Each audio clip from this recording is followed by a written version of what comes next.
Wonder where I lost you. My camera fritzed out on me.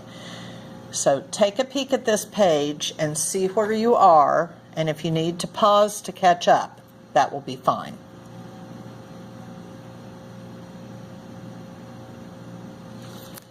Okay, so I'm going to go ahead and record some answers, and if you don't want to see the answers yet, put it on pause.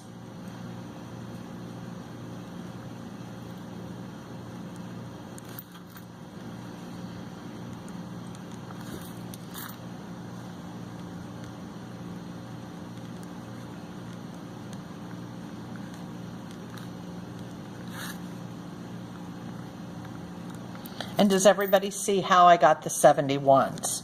I knew from my first triangle that I could subtract the 38 from 180, gave me 142, and then it split evenly into these two congruent angles.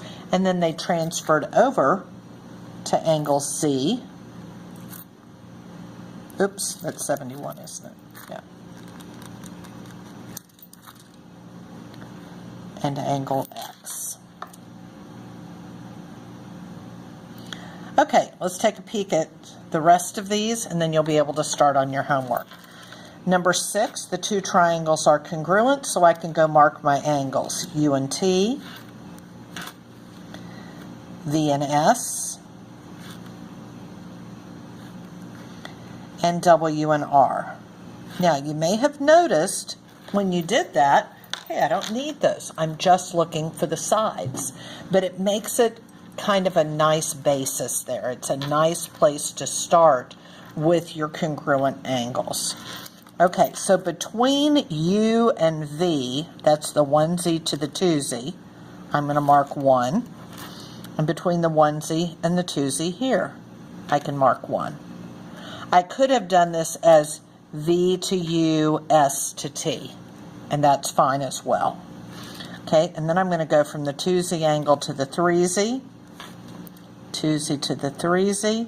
I found two more things that are congruent. And then finally I'm going from the 1 to the 3 and the 1 to the 3. Now, it does not matter what order you do those in, and it doesn't matter where the 1Z is or the 2Z or the 3Z. It's just marking them the same. You could do red and red, green and green, blue and blue, and it would do the same thing.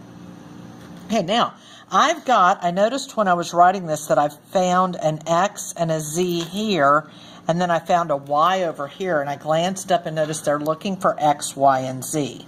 So what I'm going to do is take my X first, which is 12X minus 7, and because it has a congruent part, I can write it equal.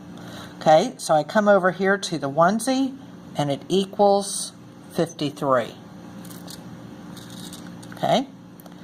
Then we're going to look for the, what's next? The Y. The Y is over here. That's with the 2Z. 5Y minus 33 equals, and that comes over here to 57.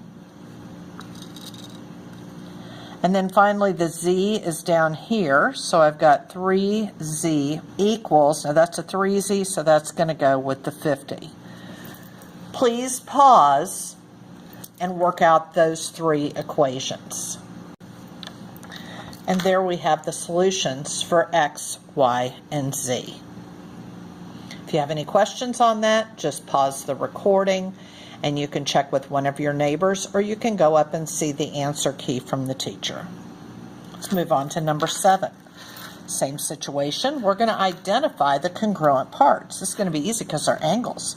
So I've got a P that goes with C, 1Z, 1Z. I've got an H that goes with N. H gets a 2Z, N gets a 2Z.